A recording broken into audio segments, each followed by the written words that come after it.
Why is manga winning? This question is getting asked a lot right now as manga like Demon Slayer is taking over the world, right? So, some people believe it's the art style, some people believe it's the character designs, and others believe it's just because it's different.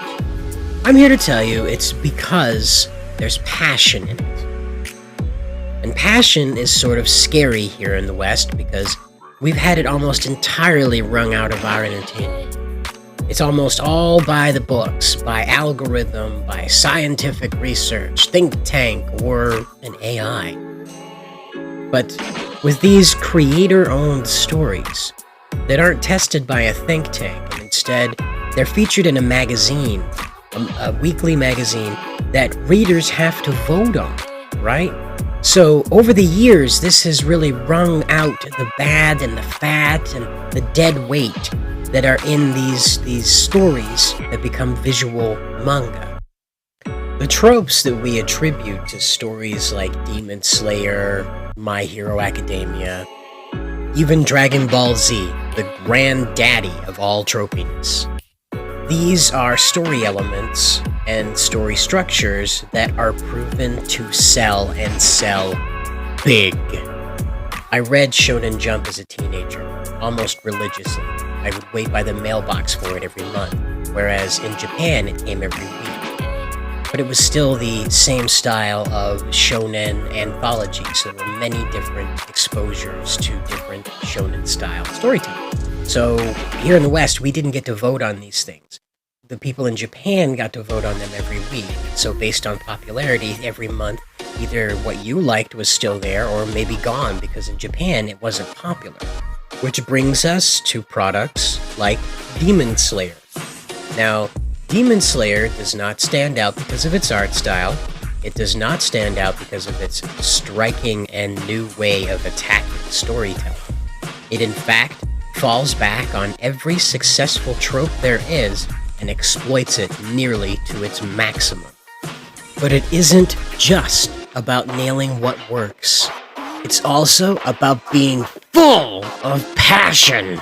Because when you look at Japanese storytelling with a larger scope, you can see that demon slaying is not new, fighting is not new, battle shonen isn't new, a boy defending his sister isn't new, meeting powerful friends isn't new, becoming a powerful world-class warrior is not new.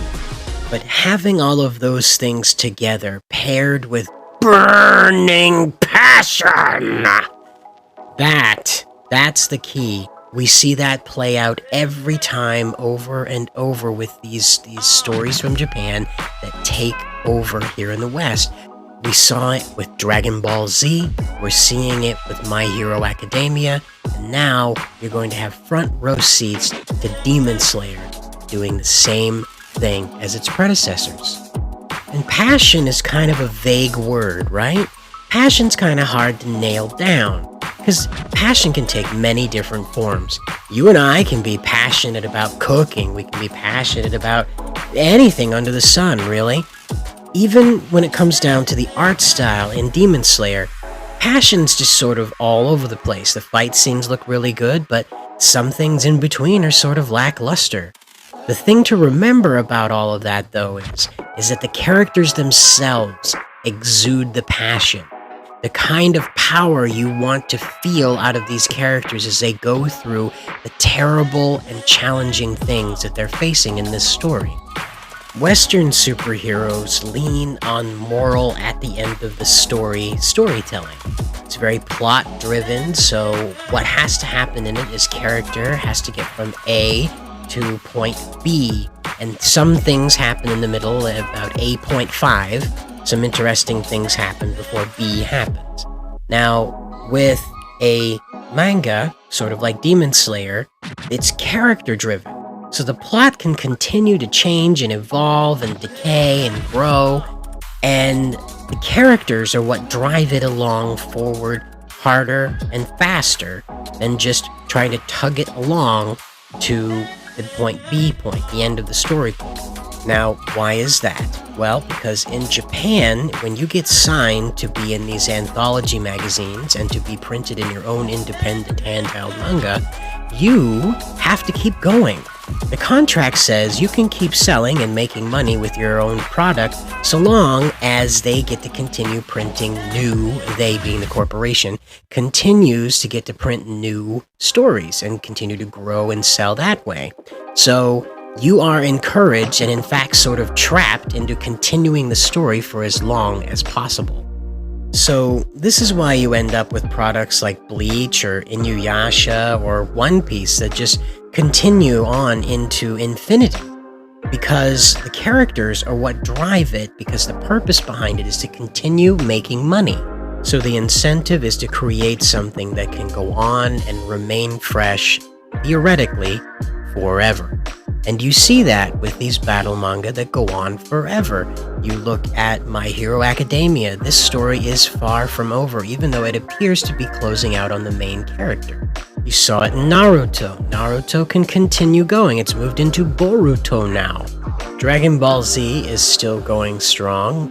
Goku just had to destroy a planet in order to beat a bad guy. So the mastery of the tropes versus the passion that goes into not just putting the art out, not just writing the story, but the characters themselves exuding that life-altering passion. That is what helps these things sell so well. It's not the art style, it's not the character designs, it's not even really the story itself. It's the passion that burns through all of it. You can see it in every other one that becomes popular over here. There's so much passion the characters themselves are putting out. The passion you feel from the heart of the creator. You have the incentive to continue creating, and you have 30 or 40 years now of raw data, of consumer data, to lean back on and say, this is how I channel my passion. And that is why manga's winning. Here in the West, you have think tanks that are working on this stuff. You have data based on Twitter interactions that's contributing to it. You have these political edicts that are coming down from obscure people on the internet that must be met, or else some demographic somewhere isn't going to feel represented. And these are just not factors in Japanese manga. Japanese manga, for all intents and purposes, it's pretty much like organic food from a farmer's market. And just like how organic food is for the human body, so goes for the human brain when you're consuming things like manga. This is made by the creator, wholly and entirely every week. Their blood, sweat, and tears went into it, just like the farmer you're buying apples from. It's the same idea. You add more crap to it, like sugar-blasted Twitter analytics and political backpats, and you end up with crap that kills your kidneys. Or worse. Hey guys, so I've taken what I know works for manga and I've put it into my own Western-style comic, The Colossals.